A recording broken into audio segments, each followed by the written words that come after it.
काल संध्याकाळी 10:30 ते 11च्या दरम्यान मी सर्व कार्यक्रम आटपून आलो. घरात आतमध्ये पॅसेजमध्ये गाडी लावली आणि उतरून आतमध्ये जायला लागलो होतो. तेवढ्यात लाईट 1 मिनिटासाठी गेली. माझ्याकडे जनरेटर असल्यामुळे तातडीने ते जनरेटर 1 मिनिटाच्या अंतराने सुरू झालं. बाहेर काय घडतं याची मला कल्पना नव्हती. एक इसम आतमध्ये आला. पोलीस तिथं होते, सिक्युरिटी होती माझी. त्यांनी त्याला विचारलं की काय काम आहे, तर त्यांनी काही बोलायला नकार दिला. पुन्हा त्यांना विचारलं की तुमचं काय काम आहे, तर तो त्या पोलिसांच्या अंगावर धावून गेला. मग पोलिसांनी त्याला पकडलं आणि पाहिलं तर त्याच्या तोंडाला वास येत होता. कदाचित तो दारू पिलेला असावा असा एक संशय त्यांना आला आणि त्यांनी त्याला धरलं आणि गाडीत बसवायचा प्रयत्न केला. जेव्हा मला ही घटना कळाली आतमध्ये मी असताना, मी सहज सांगितलं की एखादा असेल, पिलेला असेल, काय आहे त्याला विचारून घ्या. पोलिसाला सांगितलं की थोडं दमदाटी करा आणि सोडून द्या. परंतु पोलिसांनी सांगितलं की साहेब आम्हाला थोडा संशय येतोय. इतके रात्रीचा मोटरसायकलीवर येणारा इसम कोण आहे, आम्हाला सहनिशा त्याची करावी लागेल. आम्ही आमच्या पद्धतीने तपास करतो, नंतर आम्ही त्याला सोडून देऊ. मग त्याला मेडिकलला घेऊन गेले आणि त्या मधल्या कालावधीमध्ये काही माहिती पोलिसांनी जमा करायला सुरुवात केली की नेमका हा इसम कोण. तर माझ्या मतदारसंघाला लागून असलेला प्रदीप जयस्वालचा मतदारसंघ, त्या ठिकाणी पोलीस स्टेशनच्या समोर समतानगरचा तो रहिवासी, आणि पोलिसांची काही माहिती काढली. त्याच्यामध्ये मग तो गुन्हेगार आढळला. 324चं काय कलम त्याच्यावर आहे, 103 म्हणजे खून, 302 आता ते 103 झालं काय, तेच कलम काय असावं. 302 मध्ये तो सह आरोपी आहे. मी रात्रीची घटना विसरून गेलो होतो, मला कल्पना नव्हती. म्हटलं पिल्याला सोडला असेल. परंतु सकाळी जी काही मला माहिती मिळाली की त्याला या सगळ्या त्याचा क्राईम रेकॉर्ड जो पाहिला तर तो थोडासा खतरनाकच आहे.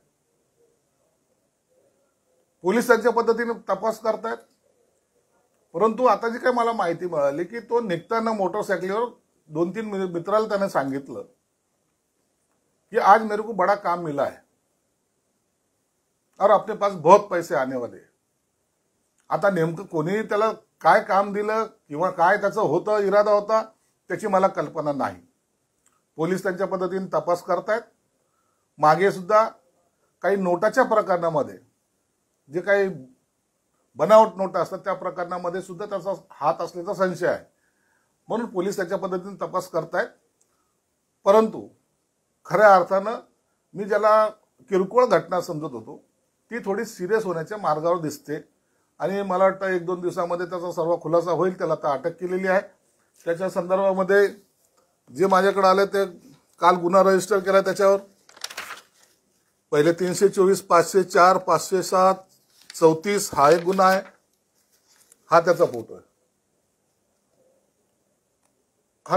आहे. त्यांनी त्याच्यामध्ये गुन्ह्यामध्ये वगैरे काही सापडलं नाही. पोलीस तपास करतात. मी तर आज सकाळी 6:30ला बाहेर गेलो होतो, कार्यक्रमाला चांदवडला गेलो होतो. मी आता आलोय. मला ह्या मधल्या प्रकरणात काय काय घडलं याची मला कल्पना सुद्धा नाही. मी आता चांदवड म्हणजे नाशिक जिल्ह्यात जाऊन मी आता इथं येऊन बसलेलो आहे. म्हणून पोलिसांशी माझं काय, आणि तेही रात्री, म्हणून हा थोडासा संशय येतो. परंतु पोलीस तपास करतील. असं आहे की तुम्ही पालकमंत्री आहात, सरकार तुमचं आहे. तुम्हीच जर सुरक्षित नाही तर सर्वसामान्य औरंगाबादकरांनी काय सुरक्षा ठेवायची. हे बघा, काही जे अशा प्रकारचे या समाजामध्ये त्यांना दोष देणार नाही की अचानक आलेल्या माणसानं पोलिसांनी त्याला तिथं पकडलं ना. परंतु असे जे वृत्तीचे लोक असतात त्यांना कोणीतरी भयकवतं किंवा त्यांना काहीतरी लालच देतं, त्यामुळे असे गुन्हे घडतात. आम्हाला कधीही मला अनेक वेळेला असे धमक्या आल्यात. मी कधी प्रेसच्या समोर आलो नाही.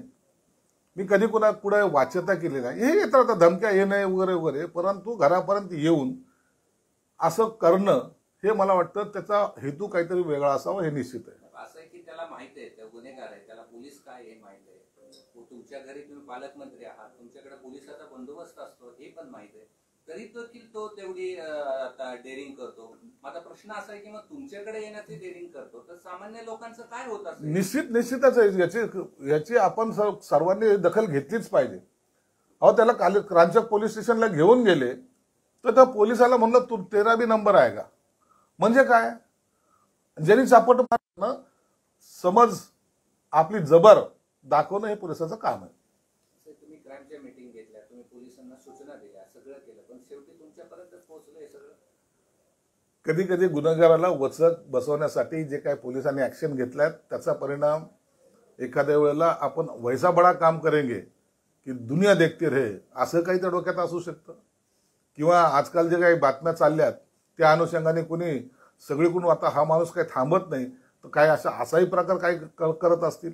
परंतु जोपर्यंत सत्यता समोर येत नाही तोपर्यंत मी कुणावरही आरोप करणार नाही, भाष्य करणार नाही. परंतु हा जो पकडला गेलेला आरोपी होच याचा तपास पोलीस योग्य दिशेने करतील असा माझा विश्वास आहे. सुरक्षा आहे ती तेवढी योग्य वाटते तुम्हाला की सुरक्षा आणखी कडक व्हायला हवी?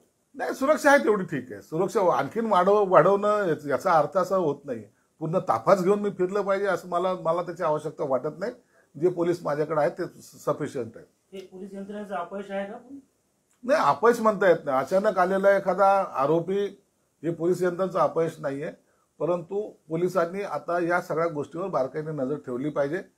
पोलिसांनी मध्यंतरी जेव्हा हे बाकी अतिक्रमण किंवा इतर सगळं चाललंय त्या टायमाला पुरेपूर बंदोबस्त सर्वांना दिलेला आहे. सर्व आमदाराला दिलेला आहे, लोकप्रतिनिधी दिलेला आहे, मलाही दिलेला आहे. म्हणून पोलीस आपलं काम करते. आपण त्यांच्यावर आरोप लावून या गुन्हेगाराला मुकट सुटायला संधी देऊ नये असं माझी विनंती राहील. तुमचा ताफा त्या ठिकाणी पोहोचतोय त्याच वेळेस लाईट पण जाते तर शंकेचं वाटत नाही का? शंकेचं तर निश्चित आहे ना. मी गाडीतून उतरतो लाईट जाते. मी सगळ्यांना आता सांगितलं का आपलं तो काय डीव्हीआरचं काय म्हणतात ते पहा कुठे येते. म्हणजे साहेब त्या टायमाला लाईट गेली होती आणि जनरेटर चालू व्हायला 1 मिनिटाचा कालावधी लागतो. त्याच्यानंतर ते कॅमेरे जे सीसीटीव्ही लावलेले आहेत ते कॅमेरा चालू व्हायला आणखीन 1-2 मिनिटं लागतात. म्हणून तेवढ्याच कालावधीमध्ये जर माझ्याकडे जनरेटर नसतं तर कदाचित आणखीन दुसरा प्रकार, अनुचित प्रकार घडला असता. हे नाकारता येत नाही. लाईट कोणी बंद केली याचा काही चौकशी केली तुम्ही? कोणी आला होता त्याला एखादा पिलेला फक्त असं असेल एखादा म्हणून त्याच्याकडे त्या दृष्टीने पाहिलं. त्याला तो खुनी आहे या अँगलने मी त्याच्याकडे पाहिलं सुद्धा नाही. असं आहे की रात्री सगळा प्रकार होतो आणि पोलीस सकाळी पंचनामा करतात. नाही, सकाळी नाही, रात्री त्यांनी आले, त्यांना अटक केली. माझ्या व्हॅनमध्येच अटक केली होती. सकाळी करत होते त्यावेळेस तिथे आम्ही पोहोचलो होतो. आता ते पोलिसांचं काम आहे. आता पोलीस कसे पंचनामा करत होते, काय करत होते त्याच्याबद्दलची मला कल्पना नाही. पण रात्री मेडिकलला घेऊन गेली एवढीच मला माहिती होती. आणि सकाळी आज पंचनामा केलाय तर ठीक आहे, ते त्यांच्या पद्धतीने पंचनामा करतील. मला वाटतं तपास योग्य दिशेने करतील ते. बरं, तुमच्यावर जेव्हा जेव्हा आरोप झाले बऱ्याच त्याने आपण पाहिले की ते व्हिडिओ बाहेर आले त्यानंतर तुम्हाला असं वाटतं तुमच्या जीवाला धोका आहे किंवा कोणाचा हात असू कसं काय अंदाज वाटतो? काही लोकच आहे, काही लोकांना हे थोडंसं सहन होत नाही म्हणून असा प्रकार करायचा प्रयत्न जरूर करतील ते. परंतु या अशा प्रकाराला मी घाबरणारा माणूस नाहीये. राजकारणामध्ये हे असे प्रकार घडतात आणि ते इथपर्यंत येतील याची मला जाणीव नव्हती. परंतु जर असं कोणी आलं तर आता मी सावध राहील. निश्चित आलेला माणूस वापस जाणार नाही याची काळजी घेईन.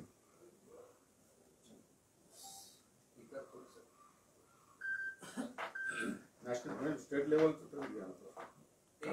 तुमचा एक सहकारी जो आहे तो त्याच्यावरती आरोप होते कृषी मंत्र्यावर मुकाटेवरती की सभागृहामध्ये खेळताना पकडले गेले किंवा त्याचा व्हिडिओ व्हायरल झाला.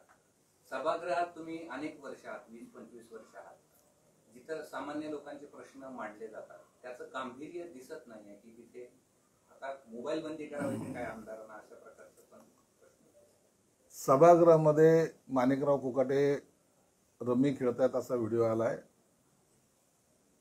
खरं तर ते व्हिडिओ काढण्याची कामाला होणार की सभागृहात बसलेला तो खाली आपला व्हिडिओ काय करतोय, तो तिथं वरून बसलेला माणूस त्या कॅमेरामध्ये कसा रेकॉर्ड करतोय हा एक प्रश्नचिन्ह आहे.